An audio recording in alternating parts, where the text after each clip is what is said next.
Bismillahirrahmanirrahim. Alhamdulillahillazi faqaha fid dini man istafahu minal ulama'il a'lam allazi ja'alahumul kawakiba yahtadi biha lakidzalam.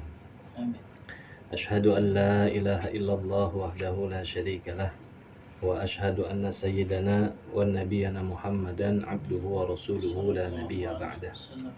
Allahumma salli wa sallim ala sayyidina Muhammadin wa ala alihi wa sahbihi ajma'in, amma ba'du, fa inna asdaqal hadis kitabullah ta'ala wa khairul hadiyu hadiyu sayyidina Muhammadin sallallahu alaihi wasallam wa syarrul umuri muhdatsatuha wa kullu muhdatsatin bid'ah wa kullu bid'atin dhalalah wa kullu dhalalatin finnar.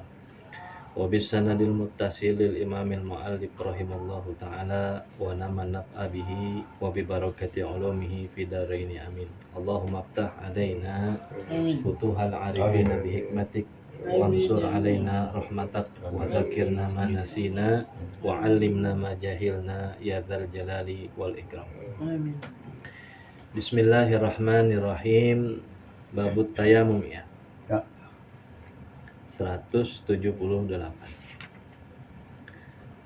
Tayammumul muhditsu aw man ajnaba yubahu fi halin wa hali wajaba wa syartuhu khawfun min isti'mali ma aw faqdu ma'in fadilin anid zama.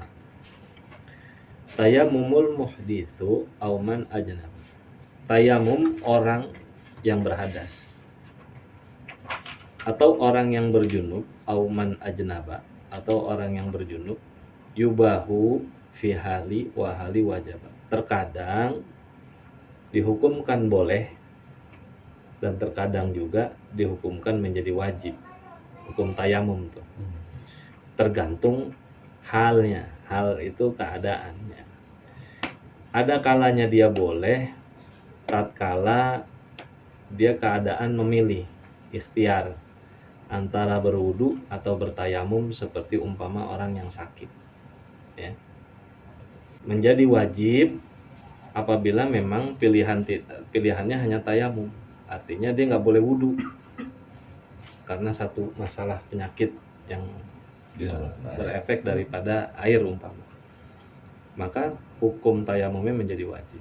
Atau ketiadaan air itu hanya seukuran untuk minum. Ada hewan kehausan, air cuma segitu-gitunya, cuma seukuran segelas 2 gelas, 1 mud. Nah itu, maka dia wajib memilih daripada tayamum ketimbang dia gunain itu air, padahal air itu untuk konsumsi minum. Jadi gitu keadaan tayamum tuh. Terkadang boleh, artinya boleh, dia boleh memilih.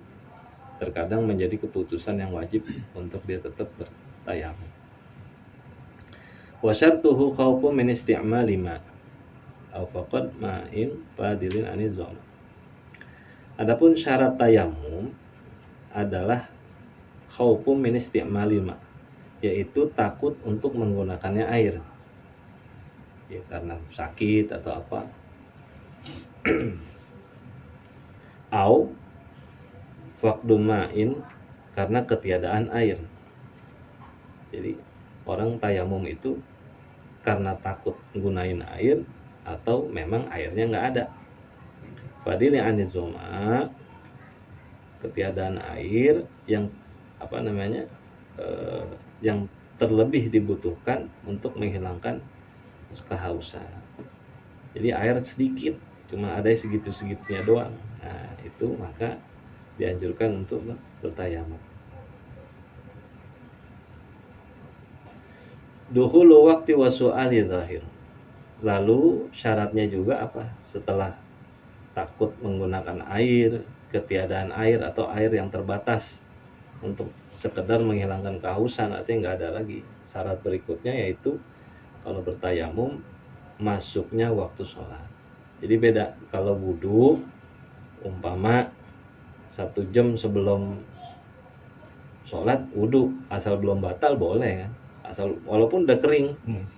Habis maghrib ada taklim, kita udah wudu kan tuh, sholat maghrib, sholat taklim, nungguin sampai isya, walaupun udah kering itu tayamum wudhu tetap dipakai. Tapi kalau tayamum wajib syaratnya itu masuk waktu sholat. Jadi kalau sholat udah bermasuk gitu, wah udah maghrib nih masuk udah, baru boleh bertayamum. Boleh nggak tayamum pakai dua sholat sunnah sama sholat wajib. Jadi kalau dia tayamum kan ada qobliyah tuh, ada ba'diyah. Kalau sholat zuhur kan qobliyah ba'diyah, asar qobliyah, maghrib ba'diyahnya, qobliyahnya juga ada, isya juga ada qobliyahnya, ada ba'diyah. Umpama dia pakai dalam satu tayamum, boleh nggak? Boleh. Berbedaan pendapat ulama itu hanya di perkara sholat yang wajib. Nah, kalau sholat yang wajib dia memperbaharui tayamum. Tapi ada yang memperbolehkan. Nah, artinya hanya satu tayamum. Jadi kalau kayak maghrib tuh jaraknya kan deket tuh. Jaraknya deket tuh, maghrib isya. Kalau maghrib isya, mungkin pernah dengar yang istilahnya isya'ain. Isya'ain tuh di antara dua waktu isya. Jadi kalau kaul kodim itu yang kita pakai sekarang tuh mau kaul kodim. Jadi kalau habis maghrib ntar isyanya tuh sekitar jam 7:05 tuh baru isya. Itu sebenarnya kaul kodim. Sampai merah tuh benar-benar hilang. Si merah tuh muncul biru. Sebenarnya sekarang 6:30 aja merah tuh udah hilang. Artinya itu udah masuk isya. Jadi jangan salahin nanti kalau umpama ada orang dia bukan dalam perjalanan, bukan dalam kesibukan, dan bukan menjama, bukan. Selepas sholat maghrib dapat 10 menit dia wiridan, langsung sholat sunnah. Setelah sholat ba'diyah maghrib lalu dia wirid dah sekitar 10 menit, habis gitu dia diri langsung sholat isya, itu sah. Jadi jangan heran, itu cuman kaulnya kaul jadid, itu jarang dipakai. Tapi itu mazhab Imam Syafi'i gitu. Cuma kita pakai yang kaul kodim. Tapi itu bukan dalam keadaan enggak. Jadi di daerah Turki, Maroko gitu, itu jangan heran. Saat maghrib jamaah lalu ba'diyah maghrib dapat wirid 10 menit aja langsung diri lagi jamaah lagi isya. Gitu jangan heran, jangan dianggap waktu isya cepat banget, enggak. Dia nggak, memang kalau udah selesai maghrib itu samanya udah masuk isya. Dalam ilmu fikih disebutnya isya'ain, di antara dua waktu isya. Itu. Nanti ada istilah ada di bab-bab berikutnya itu ada istilah waktu ikhtiar sama ada dua waktu, tentang kita ketemu di bab berikutnya itu. Jadi jangan heran, ini bukan sesat. Jadi ini asal buat pengetahuan aja. Tapi itu udah masuk maksudnya udah sebelum azan ya, jadi udah berlaku. Azan itu panggilan sholat.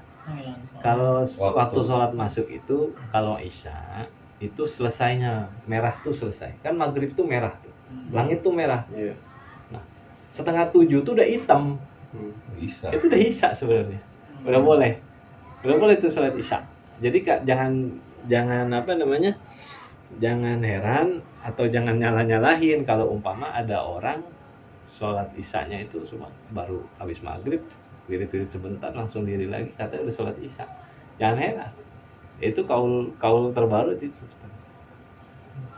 kaul jadid. Berarti kalau mengantarkan maghrib bisa jadi itu udah masuk isya dong, gitu ya. Dia namanya itu gini, bagi orang yang sudah selesai maghrib, makanya kenapa ya akhirnya dipakai kaul kodim, kaul yang terdahulu, karena melihat situasi kondisi masyarakat. Kadang maghrib masih di jalan, jadi itu benar-benar disepakati kaul kodim yang lama itu, yang maghrib itu kurang isya itu 1 jam setelah maghrib, itu sepakati. Tapi kalau ada kita udah tahu, boleh kalau mau mah, boleh gitu.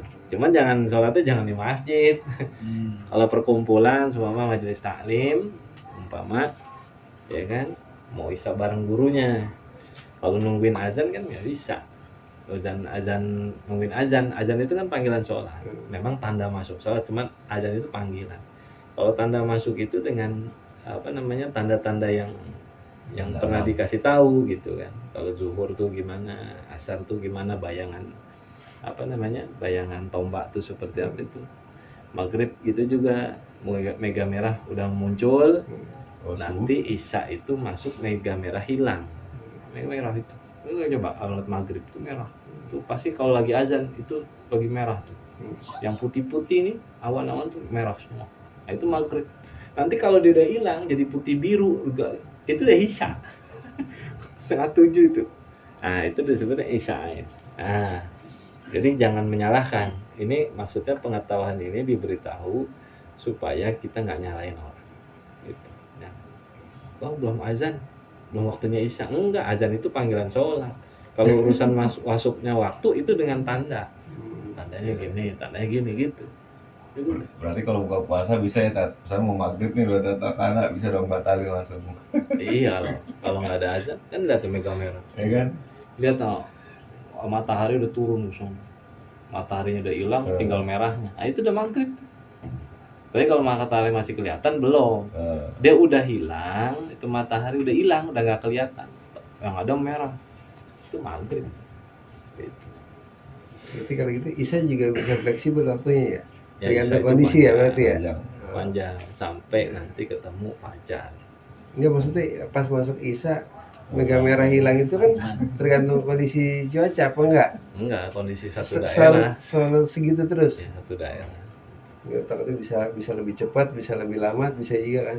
Ya kurang lebih Mas, kalau dihitung-hitung dari turun dari muncul mega merah ke biru ya kurang lebih 30 menit. Jadi kalau sholat maghrib katakanlah 10 menit, lah dianya 5 menit gitu umpamanya. Lalu ditambah wirid 10 menit aja. Udah tuh udah pasti biru tuh. Iya. Makanya waktunya itu luar biasa. Saja dulu pernah ada Habib Rizik ini bilang kan, makanya Indonesia itu akan kaya waktu. Coba Indonesia Timur, Indonesia Barat, waktunya sholatnya nyambung. Iya. Dari sini bisa selesai, nyambung sholat. Gitu. Jadi jangan, maksudnya dikabarin gini jangan sampai nanti ada orang yang gitu kita salahin ya. Belum azan isya. Umpama ada nih kita, tapi harus ngerti gitu, ngerti oh ini udah isya. Umpama main ke rumah temen atau kita mau jalan dari rumah habis isya dah kita jalan umpama gitu. Perjalanan jauh ke Bandung kemana gitu. Kalau nungguin azan kelamaan. Azan kan panggilan, artinya panggilan umumnya orang itu kan jam 7:05 itu sekarang. Karena dia orang berilmu ngerti ini udah isya namanya. Dilihat tuh. Gitu ya. Udah nggak ada mega merah, udah gelap, ada isya. 6:30 dia sholat isya, jangan disalahin. Sah. Karena udah. Jangan disalahin. Gitu.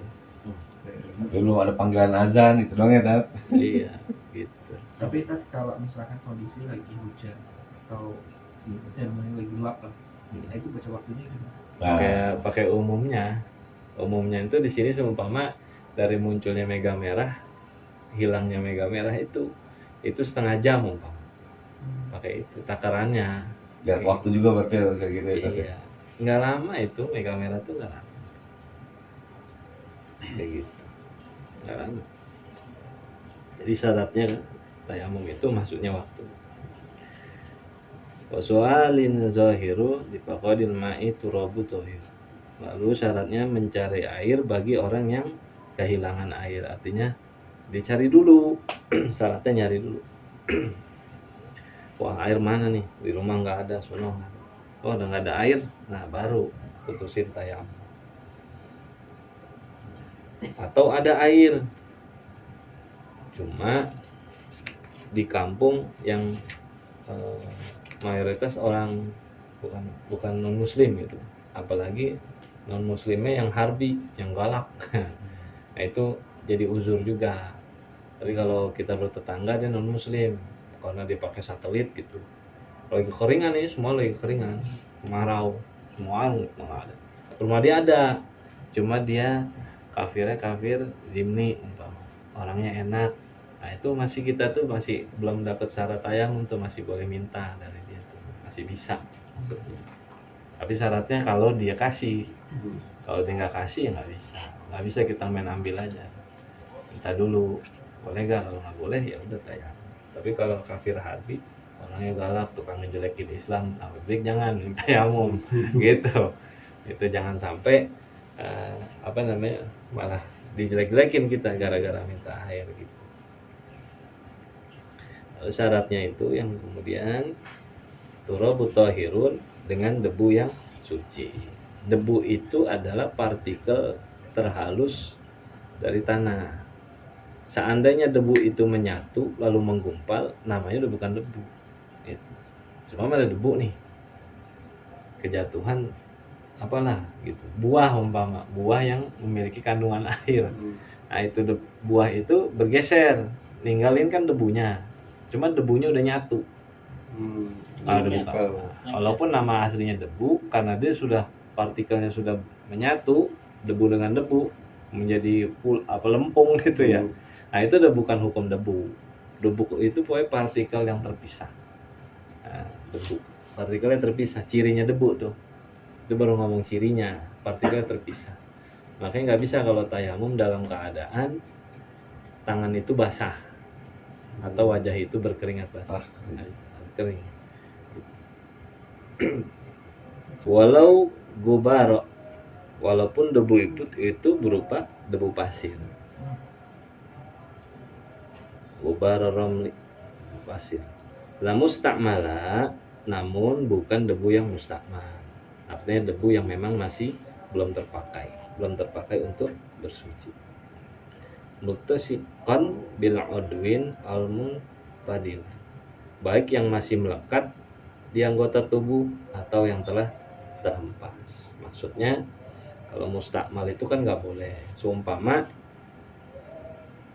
muka kita kering di lapangan, kan tiupan angin tuh, mukanya kecemong sama debu. Nah debu di muka kita nih, kan bukannya niat kita tayamum tuh. Kalau tayamum kan wajib menyengaja. Nah debu yang nempel di badan itu bisa dipakai buat tayamum. Lewat lapangan mana gitu kan, kemarau, angin kencang, panasnya luar biasa, tanah-tanah mengering, dihempas angin, kan bawa debu tuh, nempel tuh debu di badan. Nggak bisa itu dikatakan tayamum karena tidak menyengaja ngambil. Nah dikarenakan itu nempelnya tidak menyengaja, maka debu itu belum dihukumkan mustakmal. Belum. Kan selama ini kita taunya debu di sini gitu kan ya. Nah, itu ada umum. Seandainya terjadi debu itu ada di terbang, nempel di badan kita buat debu karena panasnya luar biasa, itu bukan mustakmal. Debu itu bisa dipakai. Gitu. Karena syaratnya tayamum itu nanti menyengaja, dia niat ngambil debu menyengaja. Kalau itu kan ketiup terus nempel, beda. Sampai segitu ya ulama ya. Detail. Kan kalau dulu hanya wadah itu, jalanan, tembok gitu lah. Hal-hal yang gampang gitu. Ini sampai dia kepikiran kalau umpama ada hembusan angin nempel di badan tuh debu. Apakah diungkapkan mustakmal? Enggak. Kalau mustakmal tuh yang sudah dipakai bersuci. Kalau itu kan enggak dipakai bersuci, nempel sendiri. Nggak bisa dikatakan bersuci karena nggak ada menyengaja dan nggak ada niat dia. Wa farduhu, dan fardunya tayamum itu naqlut turabi, yaitu memindahkan debu dari tempatnya. Lau naqal min wajihi lidai, sekalipun seandainya dia memindahkan wajah debu dari wajah ke tangan, ya sebalik gitu. Itu yang gitu. Nempel debu. Oh ya. Nah, itu apa ini debu belepotan. Nah, yang di tangan nih, tangan diambil. Nah, kan nempel diambil buat muka. Nah, itu bisa. Atau sebaliknya, debu yang nempel di muka buat di tangan. Bisa. Gitu. Syaratnya bukan, kan kalau yang namanya tayamum itu mustakmal diambil ditaruh muka. Nah, yang udah debu dari muka ini namanya mustakmal, atau bekas senjatuhannya pun mustakmal. Tapi kalau debu yang nggak mustakmal, boleh. Ini ngambilnya di badan apa di baju gitu nggak apa-apa? Nggak apa-apa. Dengan memindahkan debu dari tempatnya. Jika dia memindahkan debu dari wajah ke tangan atau sebaliknya maka boleh. Boleh. Waqasduhu, dan syaratnya itu menyengaja, memang sengaja debu itu diambil untuk bertayamum, sengaja.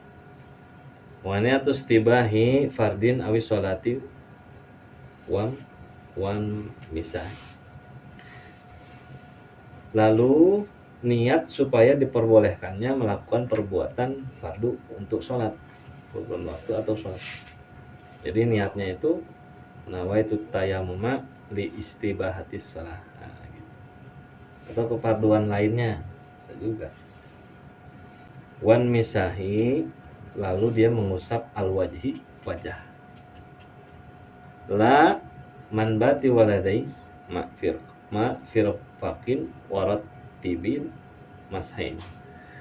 Lalu dia mengusap wajahnya tuh, bukan tempat tumbuhnya rambut. Nah, beda nih sama wudu. Nah, kalau wudu itu kan, nah ini tempat tumbuhnya rambut nih, jatuhin airnya tuh dari sini. Nih, pernah ngeliat video itu Habib Umar, pernah Habib Umar wudu? Oh pernah. Ya pakai teko. Coret-coret. Nah itu Cara-cara. juga di sini nih. Ini wudu.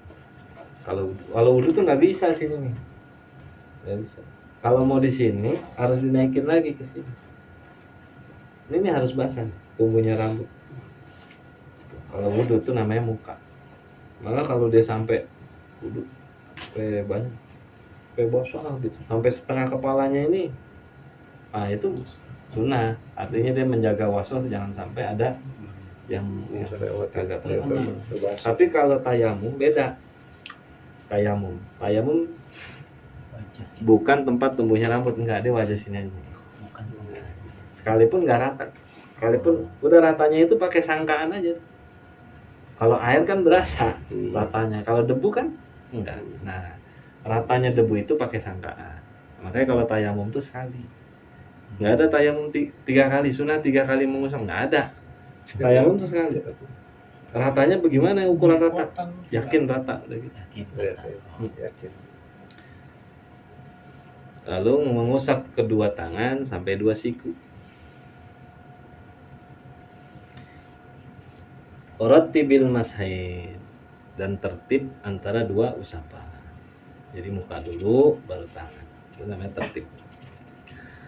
Wa sunnat tabriju wa ay yubasmila wa qadimil yumna wa khalil wal wila. Dan disunahkan menjarangkan, jarang, jari-jarinya ketika menepuk tanah. Nah, ini kalau ngambil debunya itu memang dari bawah, dari tanah. Nah, dijarangin. Dan membaca bismillahirrahmanirrahim. Dan dahulukan yang kanan dan mualah. Dahulukan yang kanan, berarti kirinya. Kalau kanan. Kalau tangan. Kalau muka. Terus sekali aja udah. Jangan digini-giniin, jangan. Sekali aja kan udah debu. Sekali aja udah. Udah nggak perat. Udah dianggap rata udah. Gitu. Jangan diusap-usap. Habis. Kayak ampas. Kayak gitu. Bismillah. Jadi gitu Bismillah. Nah, yang niat dari situ, nah itu tayammum listibah. Dia kalimatnya pakai listibah, bukan memakai raf'il hadas, nggak bisa. Dia hanya bertayamum untuk diperbolehkan sholat. Dan mualah yaitu bersinar. Wa taz'u khatami liula tadribu amalisani dorbatin payajibu. Dan disunahkan mencabut cincin pada tepukan pertama. Nah, ini kalau pakai cincin, cincinnya cabut dulu. Nah, sunnah tuh. Kenapa tepukan pertama sunnah? Kalau dipakai, coba dipakai. Nah, cincinnya nggak dicabut. Nah, ini hukumnya sunnah. Nyabutnya sunnah. Kalau nggak dicabut juga nggak apa-apa. Karena apa? Karena ngambilnya yang pertama itu untuk muka. Nah, tapi ngambil yang kedua, cincin copot, wajib hukumnya. Karena apa? Yang dibasuh mau tangan. Kalau ada cincin nggak sah. Mustakmal. Bukan mustakmal, nggak sampai debu ke situ. Oh, karena partikelnya kan lebih kasar daripada air. Kalau air mau basuhan pertama kedua Iya, sunnah, masuk setelah nggak ada wajib gitu. Kecuali kalau cincinnya sekalipun kenceng asal bisa digoyang-goyang nggak usah dicabut, sunnah aja digoyang-goyang tuh lagi wudhu gitu. Tapi kalau tayamum beda, ngambil tanah pertama cincin itu sunnah dicopot. Kalau nggak dicopot nggak apa-apa, karena basuhan pengambilan debu pertama itu untuk muka. Tapi pengambilan debu kedua wajib copot. Nah, tuh. Supaya debu tuh ke bawah, nggak ada debu yang terhalang. Ya nggak ada di kitab-kitab yang kecil, nggak ada. Artinya sebegini ininya dikasih tahu begitu. Ada buhul kiblata ayas takbila makruhuhu turbu kathirus tu'mila. Adapun adab-adab tayamum adalah hendaklah engkau menghadap kiblat. Adab. Sedangkan makruhnya tayamum adalah menggunakan debu yang terlalu banyak. Debu sedang aja. Jangan terlalu banyak. Makruh malah. Haramuhu turabu masjidi wa ma fi syar'i istimalu minhu hurma. Adapun haramnya tayamum adalah menggunakan debu wakaf. Nah, ada debu di masjid. Masjid wakaf bukan? Nah, dia pakai debunya dari masjid. Haram. Nggak boleh. Nggak boleh. Haram. Sama kayak wudhu itu. Wudhu tuh kalau yang rumahnya deket, dia bukan seorang yang di perjalanan, itu kalau wudhu sunahnya itu wudhu di rumah, sholatnya di masjid. Jangan wudhunya di masjid, pipisnya di masjid, beraknya di masjid. Jangan. Tapi kalau seorang musafir nggak apa-apa. Tapi kalau di masjid ada tulisan bayar, wajib bayar dia. Seumpama nih wudhu gratis, masuk toilet disediain kotak, ya kan, bayar umpama 2.000, wajib tuh bayar. Karena itu kan udah keputusan takmir masjid gitu. Ya. Sama SPBU gitu juga. Itu jangan salah tuh SPBU kalau dia memang nggak diminta, enggak. Sama seperti kayak hukum pemandian tuh. Kita udah pernah bahas belum? Bahas kemarin ya. Hukum pemandian tuh.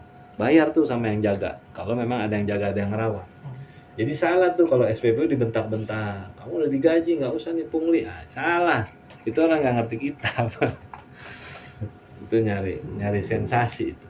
Boleh bagi dia itu untuk menarifkan. Karena kan dia harus ngerawat. Boleh. Bukan haram, bukan pungli. Bukan. Kalau pungli itu dia nggak ada jasa di situ tapi ngambilin tuh pungli. Orang dia ada jasa, dia bersihin, dia posekin apa, lalu ditarifin gitu, kotak disediain atau infak seikhlasnya umpama atau apa, masukin, jangan sampai enggak gitu. Wa ma fi syar'i isti'malu minhu haruma. Dan segala yang dalam syariat diharamkan untuk dipakai, haram juga. Ya, seumpama debu dari halaman rumah orang ya. Itu kan punya dia. Saat sekarang debu nggak berharga, tapi pada saat semua wilayah terjadi kekeringan, lalu syariat wudhu itu sudah menjadi umum sebagai pengganti air, maka debu yang ada di halaman rumah tangga yang masih dalam hitungan suratnya dia itu pun milik dia, nggak boleh kita pakai. Kalau sekarang main mau koset-kosedan di situ, Harry nggak marah. Air, dia pakai air. Tapi pada saat air nggak ada di mana-mana, jangan tinggal segitu-segitunya dong debuana gitu. Udah jadi milik dia. Kayak gitu. Ya debu pakai yang ada di depan rumah kita. Kalaupun harus minta sama tetangga sama seperti air, kita harus minta. Gitu. Jangan main pakai aja. Walaupun nempel di mobil, nah, mobilnya Harry ada debu, ambil aja. Saat itu kalau memang debu itu sudah menjadi pengganti air dalam toharoh, maka debu yang nempel di mobilnya dia itu punya dia. Mau ambilnya di kacanya, nggak bisa, minta dulu kan, minta debu. Jadi udah seperti minta air. Gitu. segitunya itu. Kalau keadaannya benar-benar nggak ada air. Iya, jadi harga debu itu udah seperti air untuk toharo itu, sehingga hak-hak pemiliknya itu dijaga. Nah, kalau keadaannya kayak seperti itu tadi, misalnya nggak ada air sama sekali, terus debu itu jadi harganya seperti air. Nah pada saat kita tayamum di tempat itu, berarti besok nggak boleh tayamum lagi tempat itu menjadi mustamal. Enggak, kalau debunya datang lagi debu, Nah, nah itu udah masih boleh. kan debu biasanya kan berterbangan dia. Kayak misalnya kan kayak kemarin tuh kalau pas umroh, Pak, Bu, ini nggak ada tempat duduk di pesawat. Jadi tayamumnya pakai abu yang ada di jok gitu. Nah, kita ambil tuh yang dia ada di jok. Nah itu kan pernah dipakai tuh sama orang. Kan abu itu nggak berganti tuh dia. Kalau berganti dia tuh abu itu di jok. Ya kita sikapi berganti aja. Karena adanya itu Yakin debu, pasti ada yang sebelumnya juga ada orang. Waktu itu debu ada orang. Kayak gitu. Nah kalau di pesawat itu saya baca di apa namanya tuh hasil musyawarah ulama itu Sima itu pesawat sekarang itu dipastikan tidak ada debu, dipastikan nggak ada debu. Jadi banyak dari para Penumpang.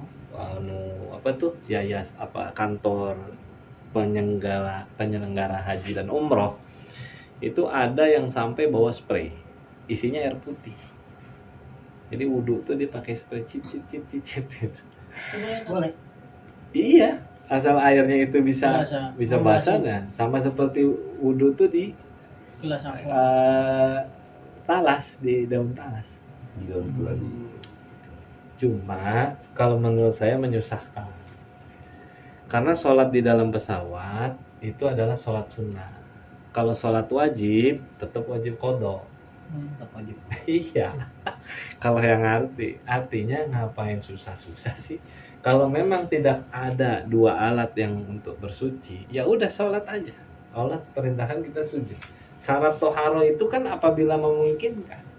Yang wajibnya itu sujudnya. Kita itu nyembah Allahnya itu saat itu panggilan, saat itu kita langsung menanggapi panggilan itu, nyaut lah istilahnya. Nah cuma sholatnya namanya hurmatil wakti, jadi nanti setelah ini wajib qadha. Nah sekarang pesawat pun nggak lama kok, berapa jam sih, artinya tinggal pinterannya aja nih, penerbangannya itu pilih yang jam sholatnya itu rada jauh gitu, sehingga di situ nanti pun ada hukum jamak. Soalnya take off pesawat itu take off jam 12:30 atau jam 1, maka dia masih bisa menjamak zuhur di airport kan. Nah, zuhur dengan asar tuh ditarik. Nah, maghrib isya tiba di daerah tersebut umpama, maka dia bisa menjamak maghrib dengan isya. Artinya sholat di pesawat itu nggak dibikin susah. Kalau mau sholat sunnah silakan gitu. Tapi kalau sholat sunnah wajib tuh harus ada alat bersuci. Tapi kalau sholat wajib dalam keadaan seperti itu nggak usah nyari-nyari alat bersuci, udah sholat aja, cuma masuknya ke dalam hurmatil wakti gitu. Jadi jangan salah tuh, kebanyakan tuh ya pemahaman tuh salah kaprah. Sholat di pesawat, lalu sholat apa? Sholat apa? Sholat wajib kan benda bergerak. Nggak bisa. Oh Ustaz, sono lagi madhab kiblat, siapa bilang? Pas banget pesawat lagi madhab kiblat, ya tapi dia bergerak, nggak bisa gitu. Nah, adapun orang-orang dulu yang sholat di pesawat, itu sholatnya bukan mutlak adaan, maksudnya bukan menggugurkan saat itu. Dia sholat itu adalah sholat hurmatil wakti, ulama tuh. Cuma nggak ngejelasin. Jadi anggapannya sholat zuhur di pesawat udah tuntas, padahal enggak. Wajib qadha gitu. Hurmatil wakti. Waktu itu pas turun nggak ada perintah qadha, langsung ngambil mikot. Iya, ntar qadhanya bisa. Dia langsung ganti ngambil mikot, makanya nanya. Gitu. Mubtiluhu ma abdalal wudu. Batalnya tayamum seperti batalnya berwudu, ya berhadas kecil lagi, menyentuh gitu, menyentuh yang bukan mahram, batal wudu. Menyentuh kemaluan sama seperti yang batalnya wudu itu batalnya tayamum. Bersamaan dengan menduga, kedua batalnya wudhu itu bersamaan dengan menduga adanya air tanpa sesuatu yang mencegahnya. Artinya dia bertayamum memang sabab ketiadaan air. Jadi pada saat air itu muncul, maka saat itu juga tayamumnya batal. Kalau dia dalam keadaan sholat, sholatnya batal. Gitu. Kecuali dia bertayamum karena sabab sakit. Mau air geledek turun, hujan turun, dia tetap sholat lanjutin karena dia bertayamum karena sabab yang berbeda. Tadi kan ada istilah tuh, hal keadaan yubahu halin, kan awalnya gitu ya, hal keadaan boleh, au yubah halin wajibah, kan gitu pertama, atau hal yang memang benar-benar diwajibkan, nggak ada pilihan lain, memang dia bertayamum maka wajib tayamum. Yaitu hukum tayamum itu seperti itu, ada dua macam. Qoblab tidak isalah, sebelum memulai sholat. Ama fiha paman alaihi wajibun yaqdiha. Adapun bila ia yakin adanya air ketika telah di dalam sholat, maka ia wajib mengqadha sholatnya. Artinya diulang lagi sholatnya. Seperti orang yang sholat dengan tayamum di tempat yang biasa ada air. Biasanya di sini ada air. Cuman saat ini wah dicari-cari udah nggak ada, sholat dah tuh, tuh ngocor, mata airnya keluar lagi. Nah saat itu sholat itu wajib diqadha. Jadi kalau lagi begitu, mending kita Batal. batalin aja Iya. sholat ya, Iya, wudu batal. sholat lagi gitu ya. Iya. Jadi nggak niatnya nggak kotor jadi. Abtil tuh, maka batalkanlah. Oh. Wa illa la walakin abdalu ibtaluha kay wudu'i tuf'alu. Abtil, maka batalkanlah sholat tersebut, dan jika tidak wajib mengqadai maka jangan dibatalkan. Kalau misal wajib kalau wajib qada batalin, tapi kalau tidak wajib mengqada maka jangan. Akan tetapi lebih baik dia membatalkannya agar sholat tersebut dapat dikerjakan dengan berwudu. Tetap wudu itu lebih sempurna, lebih afdal ketimbang bertayamum. Kalau sabab daripada bertayamum itu karena ketiadaan air.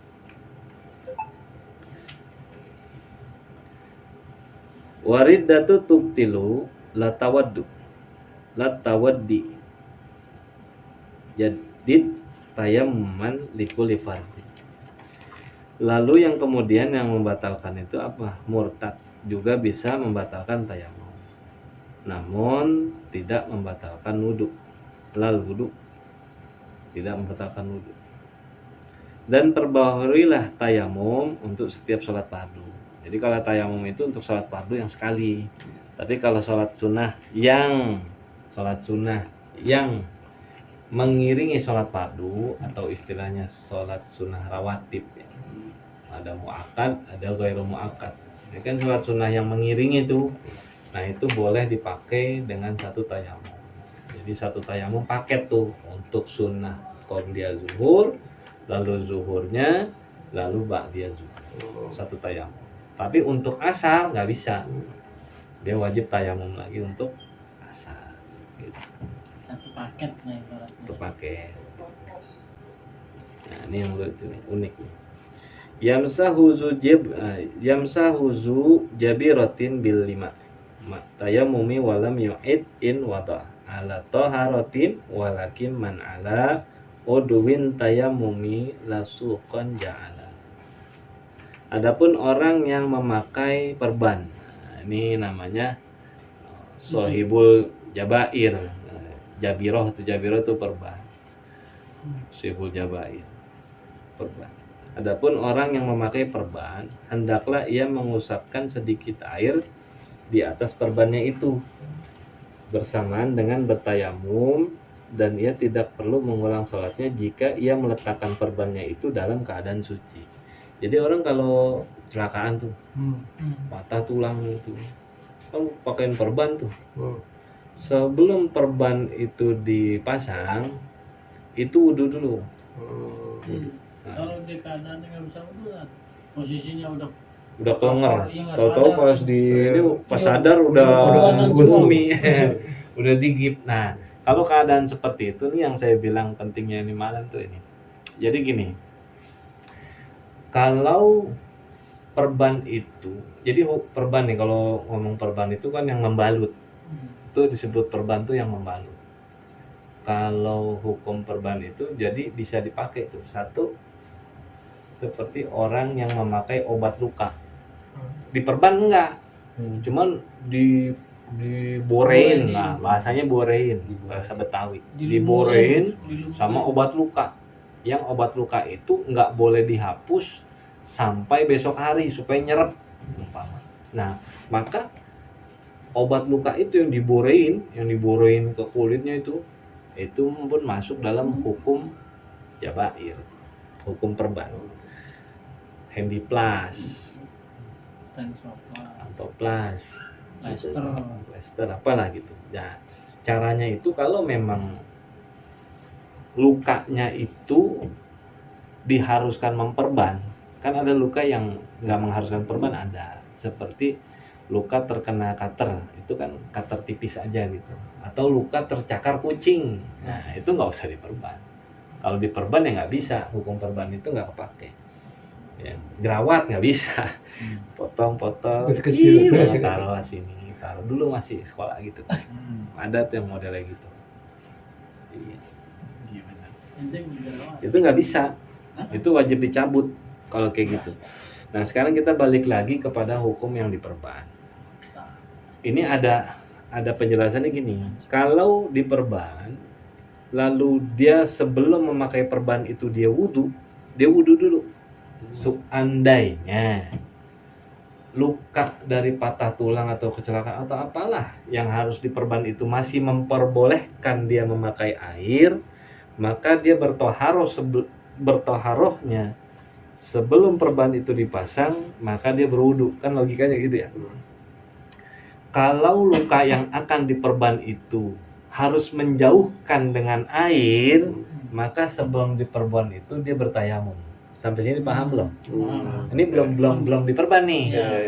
Setelah dia melakukan itu, kita ngomong yang benernya dulu nih. Kalau orang kelenger tahu-tahu pas udah bangun udah perbanan semua. Ini jangan dulu. Ini kita ngomong orang yang sadar dan dia bisa memilih antara bertayamum atau berwudu. Nah, pemilihan ini harus dengan izin orang yang berilmu, yang paham, yaitu dokternya. Oh Pak, mau berwudu atau Pak nggak bisa kena air, Bapak bertayamum aja. Jadi ngikutin dia. Jenis lukanya ini, iya jangan ngambil ini sendiri gitu, karena males ke WC, padahal mah tinggal kamar itu kan ada WC gitu. Langsung aja tayamum di tembok, nggak bisa. Terus tanya, ini luka saya boleh kena air nggak? Oh boleh, silakan. Habis gitu dibersihin, dilap, nggak apa-apa. Maka wajib kita bertoharohnya itu dengan air. Kita ngomong seperti itu. Kalau setelah dibertoharoh, lalu diperban. Katakanlah diperban jam 9 pagi, masuk waktu zuhur, kan masih wajib sholat. Yang nggak wajib sholat itu orang hilang akal sama orang ketiduran, atau orang yang pingsan yang lama, keadaan pingsan, sakit, kecelakaan, pingsan, koma, itu nggak wajib sholat. Selama dia sadar, tetap kewajiban sholat kan ada. Masuklah waktu zuhur. Nah, gimana cara dia bersuci? Nah, karena dia sudah didahului oleh wudu, katakanlah dia wudu ya, bukan tayamum. Karena dia wudu, lalu anggota wudu sebagian tangan atau kaki yang diperban, maka pada posisi kaki yang diperban itu boleh dia itu usap-usap aja. Nah, tapi syaratnya dia wudu dulu sebelum masuk. Nah sekarang ini udah paham nih. Nah sekarang kasusnya gini, dia lupa wudu,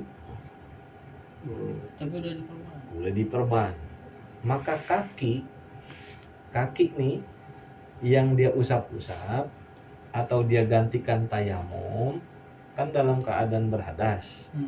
Sebelumnya itu ya kan dia usap-usap, itu nggak sah. Nah kalau dia bertayamum ada dua pendapat, ntar caranya beda. Ingat kan nih? Iya. Masih bisa nih, masih bisa ngikutin ya. Seumpama orang ini diperban kakinya. Kaki itu, nah sebelumnya dia tidak berwudu sebelum memakai perban. Nah pada saat dia mau sholat zuhur, dia kan berwudu untuk anggota yang nggak diperban, no? Anggota yang diperban dia tayamumin, karena kan dia nggak wudu mata sebelumnya itu. Nah kalau dia bertayamum itu ada dua pendapat. Dia tetap wajib mengkodok, setelahnya ada pendapat lain dia nggak usah wajib mengkodok karena dalam keadaan sulitnya. Itu dua tuh ya. Nah cara tayamumnya itu seumpama kakinya itu digipnya itu di kanan. Sekarang saya tanya, kalau sunnah wudhu itu kan kita memulai yang kanan baru kiri, benar? Ini dia digip yang kanan. Gimana caranya? Ada caranya, nggak sembarangan. Jadi pertama dia itu wudhu itu apa anggotanya? Muka. Yang kita ngomong wajib dulu dah nih, jangan umur apa jangan dah. Nah, tinggalin dulu dah. Setelah muka. Setelah muka rata, lalu dibasuh tangan. Ini masih menggunakan air nih, wudhu nih. Nah, gini kan. Lalu kepala, ya kan? Setelah itu apa? Kaki. Yang wajib kaki kan? Iya. Kanan apa kiri? Kanan. Kanan. Nah, kanan kan sudah digip. Iya. Dia ditayamum nih. Nah, baru tayamum. Ini usap dulu, ya kan, keringin dia tayamum. Bukan debunya diosek-osek di situ, bukan. Jadi tayamum dulu. Tayamum ini untuk kaki. Untuk kaki kanan nih. Selesai tayamum baru ini air kiri. Ini nggak usah dibeberin debu.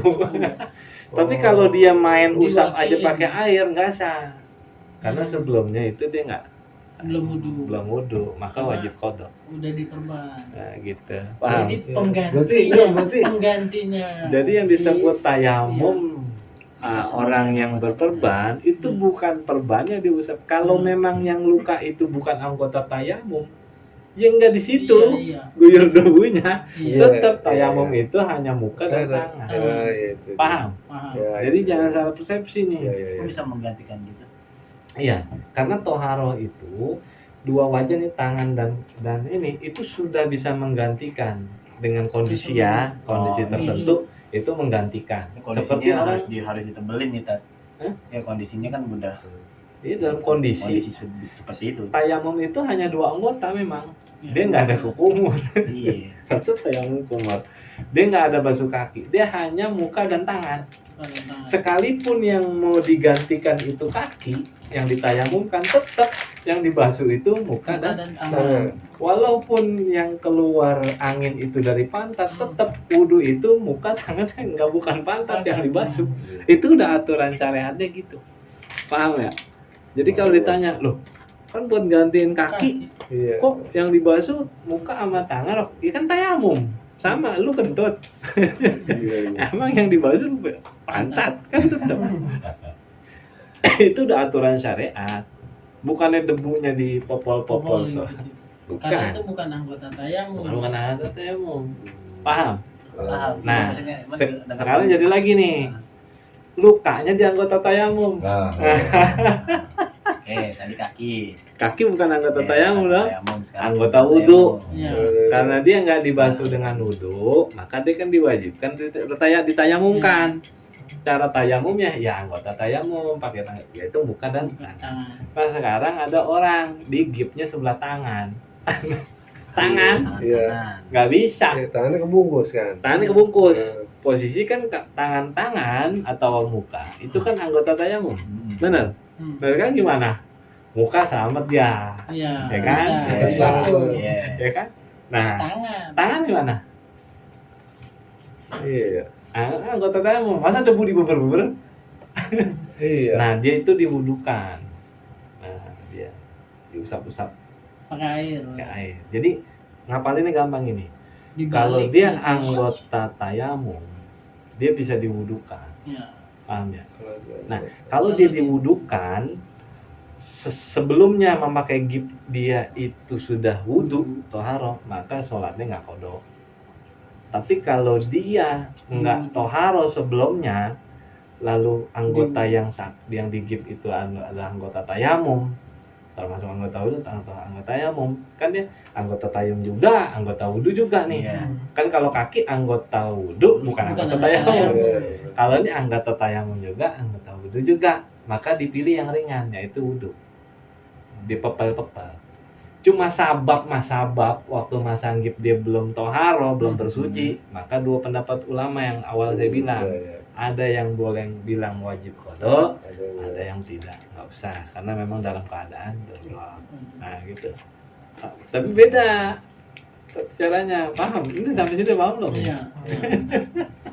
Berarti dia kalau yang tangan di gips gitu berarti nggak usah tayamum tadi. Iya, Enggak, digantinya sama wudu. Wudu aja, Kan cuman ini anggota tayamum juga, anggota wudu juga, ya kan gitu. Kalau dia sebelum toharo sudah disucikan, maka dia boleh pilih yang ringan, yaitu di wudu dengan level aja. Walaupun seumpama dia punya gip itu sampai tembus darahnya itu masih naik ke atas. Nah, yang darah itu nggak usah diusap. Bagian-bagian yang nggak ada darah itu dipepel-pepel aja.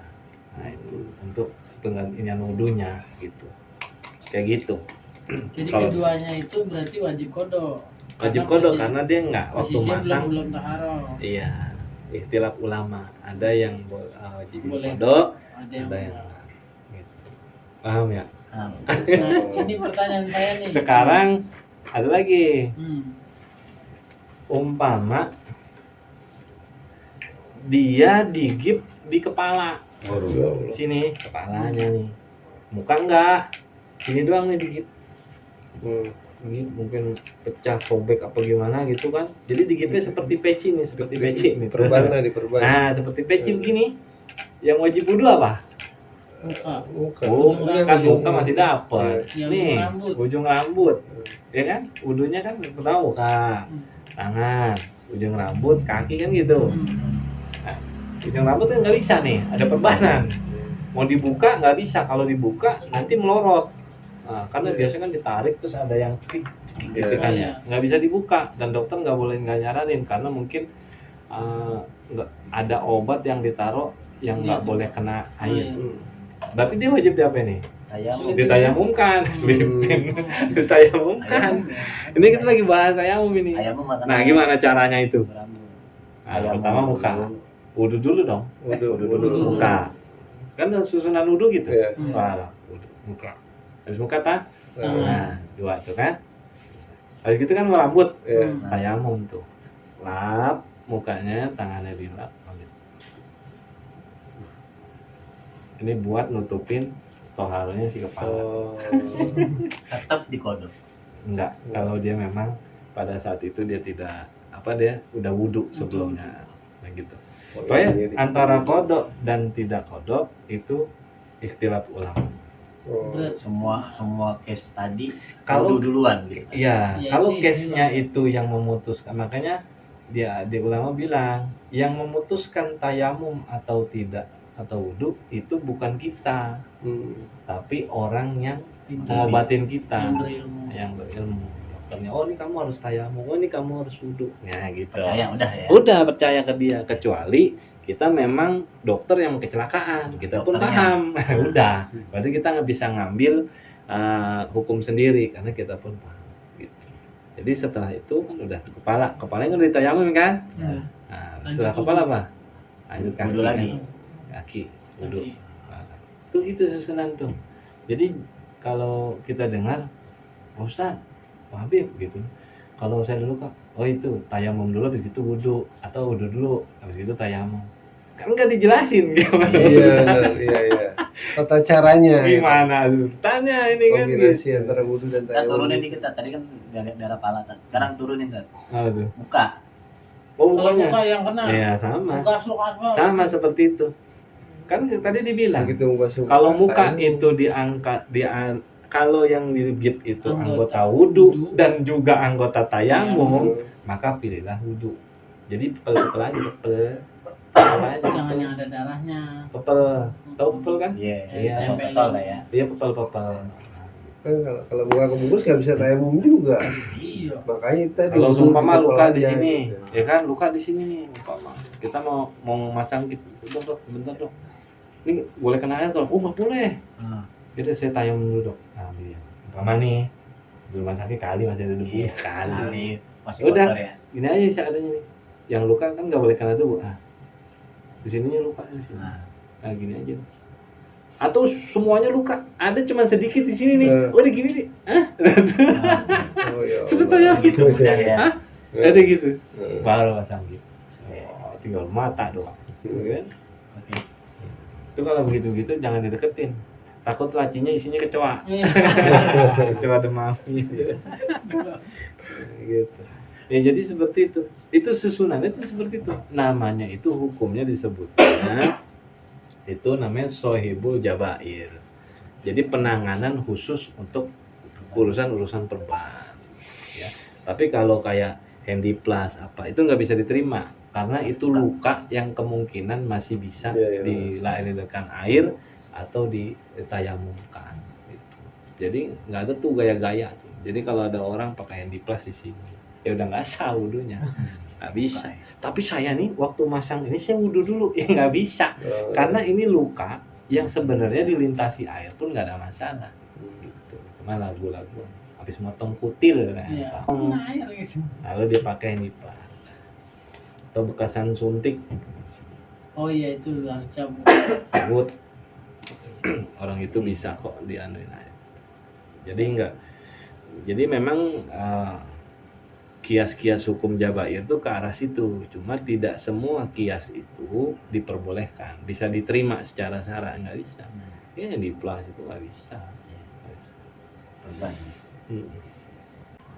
Yamsahu zu jabiratin bil ma'i ma tayamumi walam yu'id in wada 193 ala toharoti walakin man ala uduwin tayamumi lasuqan jaman. Adapun orang yang memakai perban hendaklah ia mengusapkan sedikit air di atas perbannya itu bersamaan dengan bertayamum dan ia tidak perlu mengulang sholatnya jika ia meletakkan perbannya itu dalam keadaan suci. Itu 194. Akan tetapi orang di atas yang meletakkan perbannya pada anggota tayamum maka dia wajib mengulang sholatnya nanti ketika ia sembuh. Wa junubun khairuhu ayyul yuqaddima al-ghusla ayyuqaddimat tayamum. Adapun orang yang berjunub yang memakai perban, berilah dia pilihan untuk mendahulukan mandi atau mendahulukan tayamum. Jadi boleh tuh bagi orang berjunub yang dia mau pakai perban, ya udah dia mau pakai mandi apa yang tayamum dulu gitu. Kan boleh kalau umpama untuk mengangkat kalau dia memang nggak bisa kena air, kan untuk diperbolehkannya ibadah dia boleh bertayamum. Tayamum dari junub karena satu keadaan. Tapi kalau dia masih bisa untuk memakai air, maka dia wajib mandi dulu. Memilih sih, tapi lihat keadaan lagi. Pokoknya pongkolnya di atas tuh. Pongkolnya itu. Yang tadi kalimat pertama itu. Hal keadaan dibolehkan atau hal keadaan diwajibkan. Itu pongkol atas itu yang harus balik lagi ya. Pada apa permasalahan apa di sini? Pongkolnya atas itu. Guidance-nya itu. Gitu. Keadaan itu harus dilihat.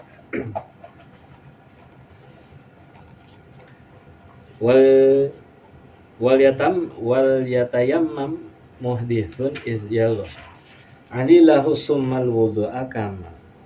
Dan hendaklah bertayamum orang yang berhadas kecil ketika dia sudah membasuh anggota yang sakit. Kemudian barulah dia menyempurnakan wudunya. Ini yang tadi saya jelasin.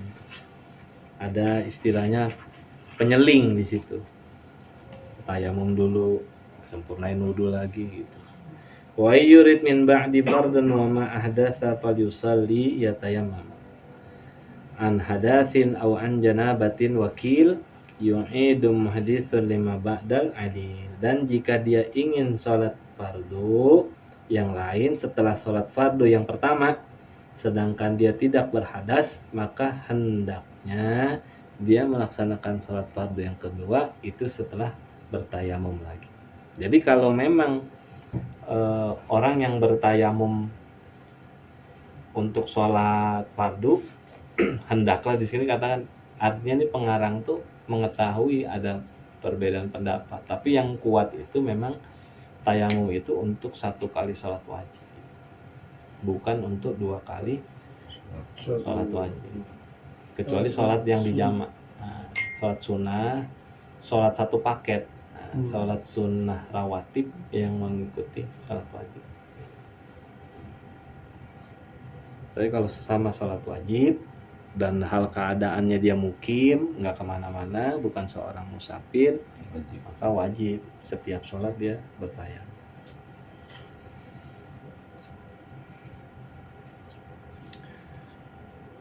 An hadasin al anjana ben wakil yu'idu muhdisu lima ba'dal alir. Baik tayamumnya itu untuk hadas kecil atau junub. Namun ada ulama yang berpendapat hendaknya orang itu mengulangi basuhan air untuk anggota wudhu setelah anggota yang sakit. Jadi ini ikhtilaf ulama. Tapi yang tadi saya jelasin harusnya sih udah paham gitu. Yang tadi. Ini anggota tayamum bukan, ini anggota wudhu bukan. Nah, itu cara nanganin lihat keadaan. Walima'i wa turabi faqadab fardal sholla summa mahma wajada min zaini fardan haitsu yasqutu qada bihi fatajididu alaihi furido. Adapun orang yang tidak bisa mendapatkan air dan debu maka dia tetap wajib melaksanakan sholat fardu. Tuh artinya tuh kalau sholat fardu tanpa 2 alat bersuci tetap wajib didiriin itu. Jadi kalau ada alasan belum sholat, aduh kotor nih baju, nggak bisa itu. Sekotor-kotornya kena najis, memang udah nggak ada penggantinya. Di masjid nggak ada pakaian gantinya. Temen nggak punya baju double 2, nggak ada, cuma yang nempel di badan. Kalau pulang keburu waktu habis, udah sholat tanpa wudhu, tanpa tayamum. Ganti baju. Kalau tanpa ganti baju, wudhu aja, yang ganti baju enggak, udah ada najisnya enggak apa-apa, sholat tetap. Cuma nanti wajib qadha. Salah satu dari 2 dia nggak dapat antara. Adapun orang yang tidak bisa mendapatkan air dan debu, maka dia tetap wajib melakukan sholat fardu. Kemudian apabila dia telah mendapati salah satu dari air atau debu, sekalipun di tempat yang dapat menggugurkan qadha, maka dia wajib untuk mengulang sholat ketika itu. Jadi pada saat dia udah sholat ya kan, karena keadaan pakaian atau memang nggak ada air, nggak ada debu kayak di pesawat tuh kan nggak ada air tuh. Jalan lagi ya? Mana ada keran, nggak ada, susah. Ada asal kita gini dia keluar mati gitu dah. Kita gini enggak, ini keluar itu gimana ya kan? Nah udah sholat aja. Kalau andainya waktu sholat fardu itu kita di atas pesawat, berarti ini hukum yang ini yang dipakai itu, yang 199 itu hukum sholat di atas pesawat tuh, nggak ada debu, nggak ada air, Turun. ya udah sholat. Namanya sholat itu hurmatil waktu. Kalau kita zuhur, usolli li hurmatil waktu zuhri. kurmati Aku niat sholat untuk menghormati waktu zuhur. Kalau memang sholat zuhur, udah duduk baik, Lillahi ta'ala dah. nggak usah diri, nggak usah minta khusus kabin khusus, minta tempat khusus sholat, nggak usah. Di Kereta. kemarin ada tuh, di mana tuh katanya ada pihak penerbangan itu setelah menyediakan tempat sholat di pesawat itu mempersulit diri, nggak tahu dia belajar dari mana itu. Karena yang sholat di pesawat itu kan sholat hormatin waktu, duduk aja, syarat iya, nggak bisa ruku, udah meneng begini udah nggak bisa. Di sini udah bangku orang, nggak bisa, ya udah pakai isyarat aja. Yang penting hadir hati sampai dari kita mulai takbir sampai kita tahiyat. Ini gerakan takbir aja kali Ustaz ya, yang kita bisa gerakin gitu ya. ya nandain diri Ini mulai berarti diri Fatihah, ya kan? Gini lagi berarti ruku, kan gitu. Gerakan tangan lah ya. Iya, sujud, udah gitu aja. Kayak syarat Itu artinya ya sebegitu. Jadi nggak ada tuh cerita orang ninggalin sholat, nggak ada yang namanya dispensasi tuh, nggak ada. Tetap Sebegitunya pentingnya, karena sholat itu membuktikan status kehambaan seseorang. Jadi kalau dia lalai berarti dia telah memutuskan tuh tali hubungannya sama Allah Ta'ala. Nggak boleh putus 5 waktu tuh. Buru-buru kodok, ketiduran buru-buru, nggak ada tuh cerita lalai gitu, nggak boleh dengan alasan apapun, nggak bisa. Baju kotor apa nggak bisa kayak gitu. Sebegitunya, jadi nggak ada toleransi ninggalin, nggak ada.